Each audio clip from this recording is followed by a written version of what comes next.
Welcome to the deep dive. You guys sent in some really interesting excerpts from this book, The Sovereign Individual. It's a book that it's been kind of predicting the future for a while now. I mean, it came out way back in 1997. Wow. And they were already talking about how technology was going to like shake up the world, like Right. dismantle nation states and basically make individuals, well, sovereign. So Excellent. today we are going to unpack all of that, see if their predictions actually came true here in 2025. It really is amazing how this book, it came out even before the internet was like a thing for most people. Right. And yet they kind of saw where things were headed, like a lot of the trends that we're seeing right now. It's like they had a crystal ball or something. But okay, let's not get ahead of ourselves. Let's start with their main argument. Sure. They talk about this like 500-year cycle of big changes happening in Western civilization. Right. So what's the deal with that? And where do we fit in? Well, they point to these huge shifts in history, like the fall of the Roman Empire way back when, or the feudal revolution. That happened around the year 1000. Okay. And then the Industrial Revolution, which is, around the 1500s. And they say that each of these big transformations were driven by, well, technology. Basically, technology comes along and changes who has the power. So it's like technology is this catalyst that kind of shapes things up, Yeah. and creates this whole new playing field where people have to figure out like, okay, who's in charge now? Exactly. So if we apply that to today, are they saying that the internet is like our big catalyst? That's exactly what they're saying. Yeah. They saw the internet as like this massive force that would give individuals power in ways that back then were unimaginable. It's interesting to think about, right? Like gunpowder. Yeah. Gunpowder weakened the feudal system because suddenly you didn't have to be this big, strong knight to be powerful. Right. And that helped nation states rise up. So is the internet doing the same thing to nation states now? Okay, I see the pattern. But it's a pretty radical idea to say that nation states are on the decline. What's their evidence for that? Well, one of their big examples is the collapse of the Soviet Union. Okay. Remember, this book was published in the 90s. Right. And they were saying, look, the Soviet Union was all about centralized control, right? Yeah. And they couldn't handle this rapid flow of information that the internet was bringing. It just wasn't built for that kind of decentralized world. Yeah, the Soviet Union wasn't exactly known for like embracing freedom of speech. Exactly. But was their collapse really a sign of things to come for other countries? That's the big question, isn't it? Okay. The authors definitely thought so. They saw it as like the beginning of a much bigger trend. They argued that as technology keeps giving more power to individuals, it's going to be harder and harder for even the most powerful nation states to stay in control. So it's not just about the internet itself. It's about this like underlying shift in who has the power. Right. Which the internet is kind of like driving. Yeah. But if nation states are losing their grip, who fills that vacuum? Is that where the sovereign individual comes in? Exactly. They imagined a future where individuals can basically operate outside of the traditional system. Like they wouldn't be as constrained by, their country or the government. And they predicted that these sovereign individuals would use tools like encryption and offshore accounts and online communities to minimize taxes, regulations, Right. All that government stuff. So they're not talking about like violent revolution or anything. It's more like people just quietly opting out of the system. Right. But wouldn't that create like a two-tiered society? Yeah. Where the people who can't adapt or won't adapt get left behind? That's a good point. And the authors actually predicted that there would be a backlash against this whole information revolution thing from the people who feel like they're losing out either economically or even culturally. They even called them new Luddites. New Luddites, huh? Yeah, like those workers back in the 19th century who destroyed machines because they felt like the machines were taking their jobs. It's interesting they use that term. It kind of suggests that whenever there's a big technological shift, some people are going to resist it. Absolutely. The authors argue that with any major technological change, there are winners and losers. And the people who feel like they're on the losing side, they're going to push back, sometimes in pretty dramatic ways. Okay, so we've got this potential clash brewing between like the empowered sovereign individuals and the people who are struggling to keep up. But let's focus on these sovereign individuals for a minute. They sound pretty self-sufficient, like almost like modern-day pioneers, Yeah. carving out their own destinies in the digital world. That's a good analogy. Yeah. And the book goes even further. Oh. They claim that this rise of the sovereign individual is going to coincide with the decline of two other big things, democracy and traditional morality. Wait, hold on. They're predicting the end of democracy. That's a big claim. What's their reasoning there? Well, they say that mass democracy, the way we know it, was designed for a world where people were stuck in one place, Yeah. tied to their nation state. Yeah. But in a world where people can live and work anywhere, the idea of representing people based on where they live, it starts to break down. I can see that. Like, if I'm living in some online community with people from all over the world, it doesn't really matter where I physically go to vote. Right. But is that enough to say democracy is dead?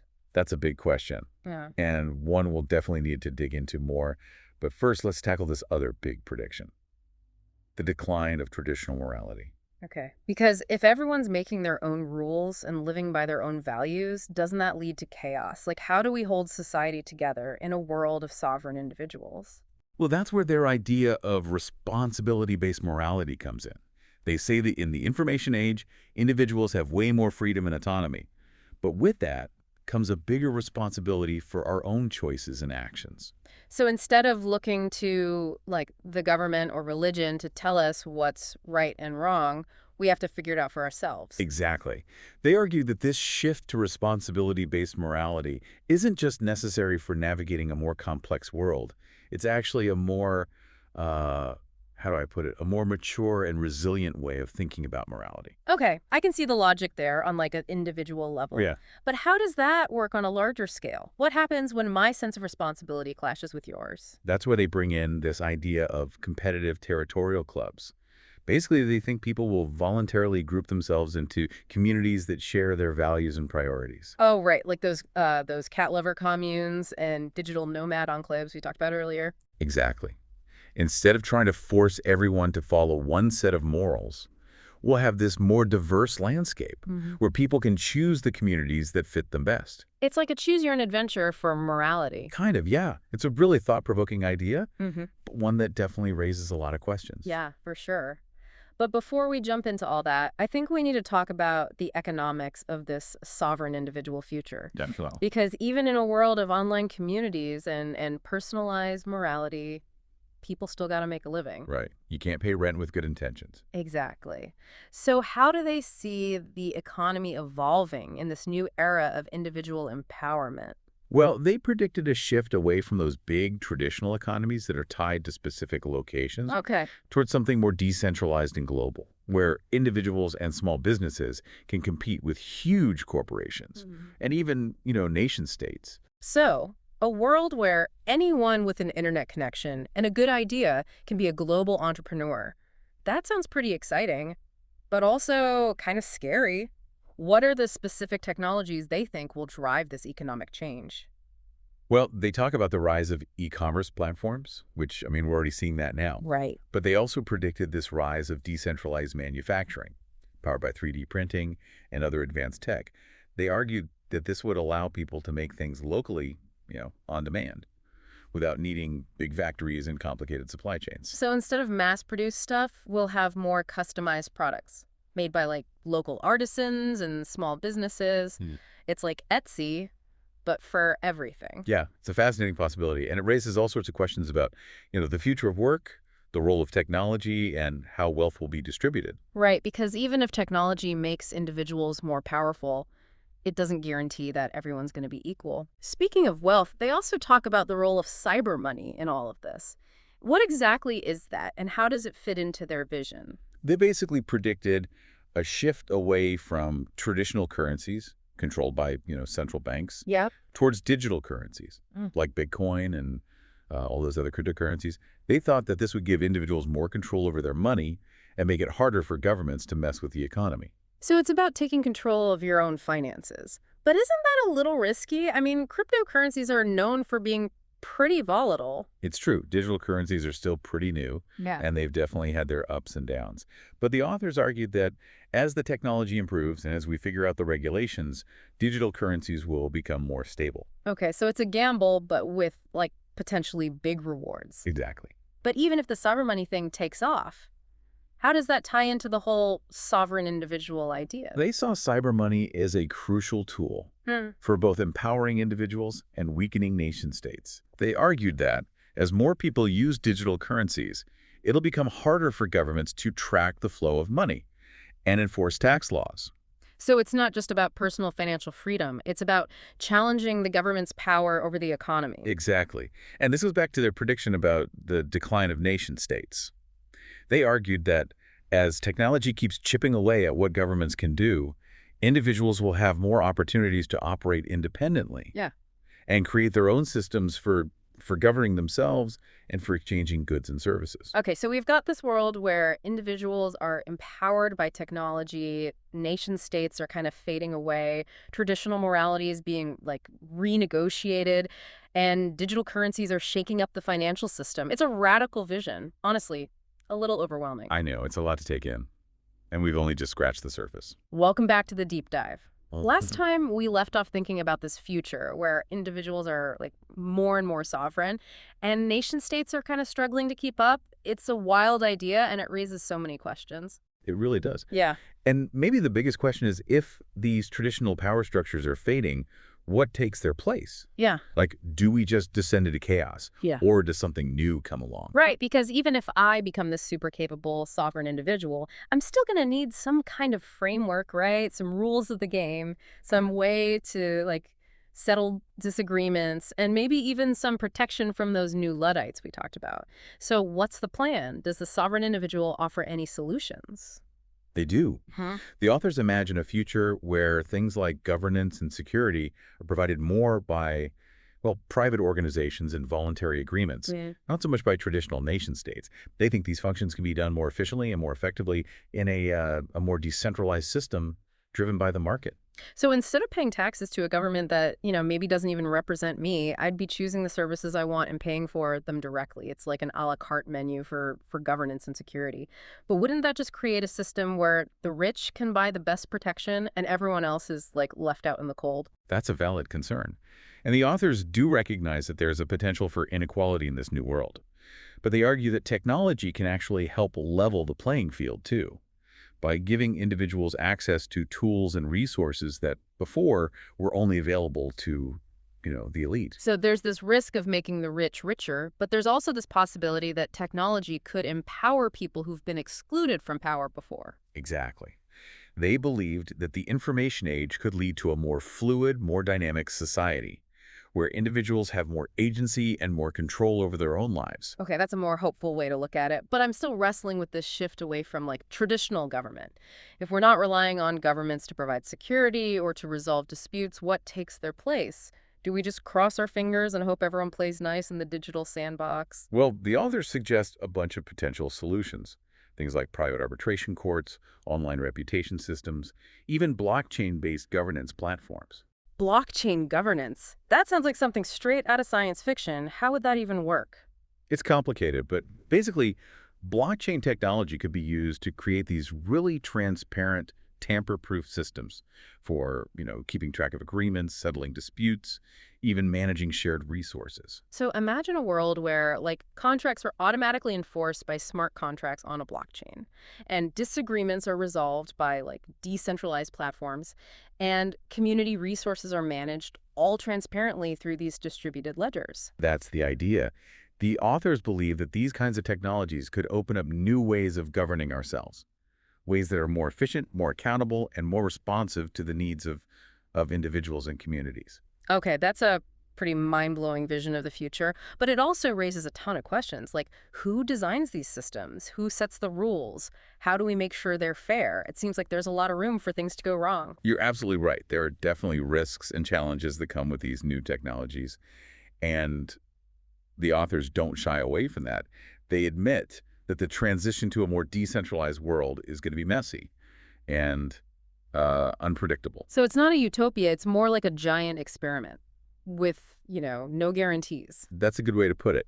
The authors are basically saying that the old ways are breaking down, and we need to start trying out new things if we want to create a future that works for everyone. Okay, that's fair. But even if we figure out the whole governance and security thing, there's still this question of morality. Like, if everyone's making their own rules, living by their own values, how do we avoid descending into, like, moral chaos? The authors argue that the key here is shifting from a rights-based morality Yeah. to what they call a responsibility-based morality. We touched on this a little bit before, but I think it's worth digging deeper. What do they mean by responsibility-based morality exactly? They believe that in a world where individuals have a lot more freedom and autonomy, we need to be more accountable for our actions. We can't just depend on some external authority to tell us what's right and wrong. We have to develop our own internal compass and be ready to own the consequences of our choices. So it's not about getting rid of all the rules and doing whatever we want. It's about having a stronger sense of personal responsibility and ethical awareness. Exactly. And they argue that this shift in thinking isn't just necessary for navigating a more decentralized world. It's actually a more mature and sustainable approach to morality in general. Okay, I see how that could work for an individual. But how do we make that work on a larger scale, like for society as a whole? What happens when my sense of responsibility bumps up against someone else's? That's where their idea of competitive territorial clubs comes back in. Remember, they envision a future where people choose to live and interact in communities that share their values and priorities. Right, those cat liver communes and digital nomad zones. But how would those clubs actually work in practice? Would they have, like, their own laws, their own enforcement mechanisms? The details are a bit fuzzy, but the general idea is that these clubs would be self-governing, with their own rules and norms tailored to the values and preferences of the people in them. So instead of trying to force one set of morals on everyone, we'd have this more diverse, more flexible landscape where people can pick the communities that fit their own values. That's the heart of it. And they believe that this system would allow for more tolerance and diversity because people could leave communities that don't align with them and seek out ones that do. Okay, that's a really interesting idea. But it also raises questions, like what happens to the people who don't fit in anywhere, or the people who don't have the resources or the connections to join these clubs? Those are really important questions, and the authors don't give easy answers. They acknowledge that there's a risk of leaving some people out or marginalizing them. But they also believe that technology can create new opportunities to connect and build community, even for people who were isolated geographically or lack those traditional social networks. So it's kind of a double-edged sword. Technology could make inequality worse, or it could help bridge those divides, depending on how we use it. Exactly. And that's why they stress how important it is to be aware of the potential consequences of technology and to be proactive in shaping a future that's both empowering and fair. Okay, so we've covered a ton of ground here. We've talked about nation states declining, the rise of the sovereign individual, the shift to responsibility-based morality, new ways of governing ourselves, and the transformative power of technology. It's a lot to digest. It really is. And it's important to remember that this is just one possible future. The authors of The Sovereign Individual are making predictions, not, setting things in stone. Hmm. But even if their predictions aren't totally accurate, the book gives us a really useful framework for thinking about the challenges and opportunities of the information age. Right. It's not so much about predicting the future perfectly. It's more about getting us to think critically about the things that are shaping our world and to consider the possibilities, both good and bad. So where do we go from here? What are some key takeaways for people who are trying to make sense of all of this? I think one of the most important takeaways is the importance of being adaptable. The world is changing so fast, and the people who can learn new skills, embrace new technologies, and adapt to new situations, they're going to be the ones who thrive in this uncertain future. So it's not just about becoming like a tech genius or a cryptocurrency guru. It's about having a mindset that's open to change, willing to learn, and comfortable with not knowing everything. Exactly. Yeah. And that includes being willing to question your own assumptions and to consider different points of view. Okay, so adaptability is key. But what about these specific technologies and trends they talk about? What are some practical things people can do to like prepare for this sovereign individual future? They encourage people to take control of their finances, to explore new technologies, and to build a strong online presence. So like learn about blockchain, try out digital currencies, build your brand on social media. Those are good places to start. They also talk about the importance of having multiple sources of income, building a network of people you trust, and developing a personal philosophy that guides your decisions. Okay, so it's a whole person approach, combining practical skills, financial savvy, and a strong sense of purpose, like becoming the CEO of your own life, basically. I like that. Yep. That's a great way to put it. They believe that the sovereign individual is, at heart, an entrepreneur, someone who takes responsibility for their own future and creates their own opportunities. Welcome back to the deep dive. So we've spent the last two parts digging into the sovereign individual. We've talked about nation states maybe declining, individuals getting more powerful, and this whole idea of responsibility-based morality. Now let's get to the really big question. What does all this mean for the future of, like, society as a whole? Are we headed towards some utopia where everyone's self-reliant and we're all cooperating peacefully in a decentralized world? Or is there a darker side to this whole vision? The authors of The Sovereign Individual definitely paint a picture that's both exciting and a little bit scary.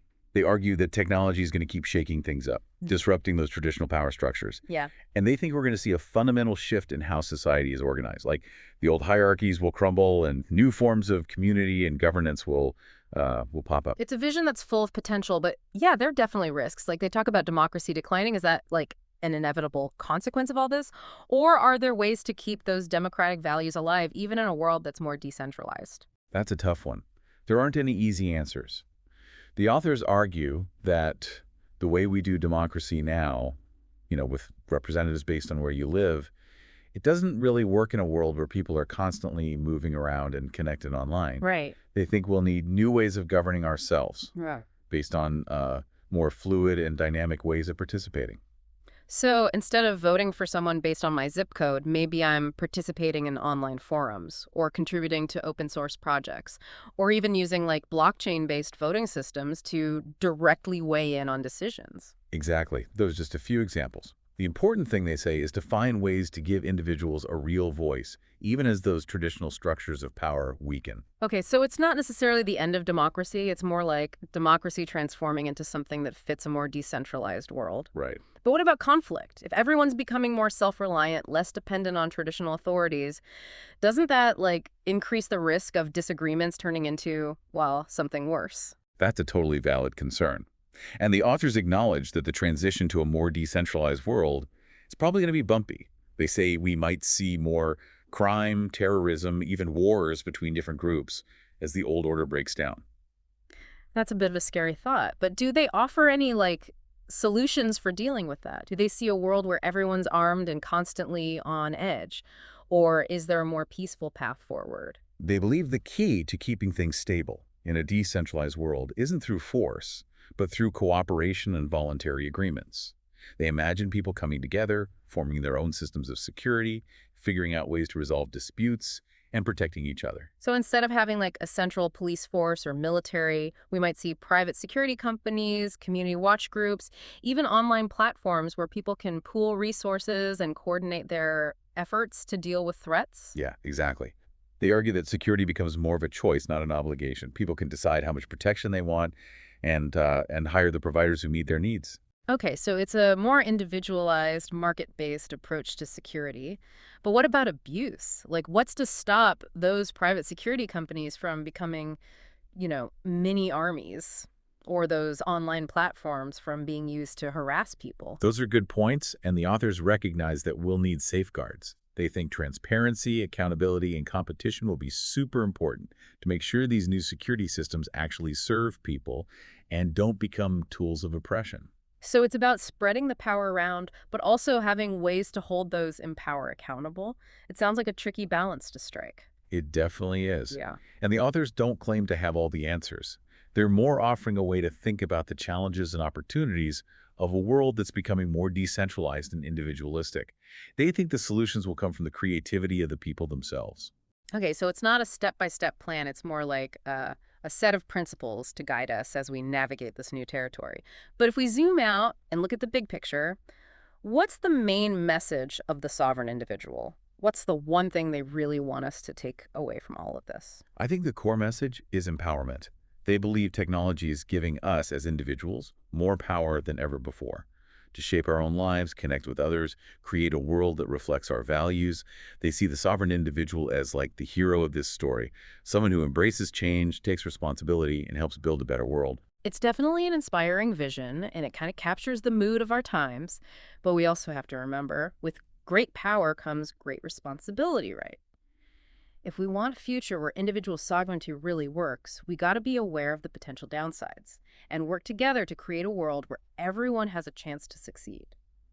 So as we wrap up our deep dive into the sovereign individual, I'm feeling a mix of excitement and a little bit of caution. It's clear we're on the verge of something big, and the decisions we make now are going to have a huge impact on the future.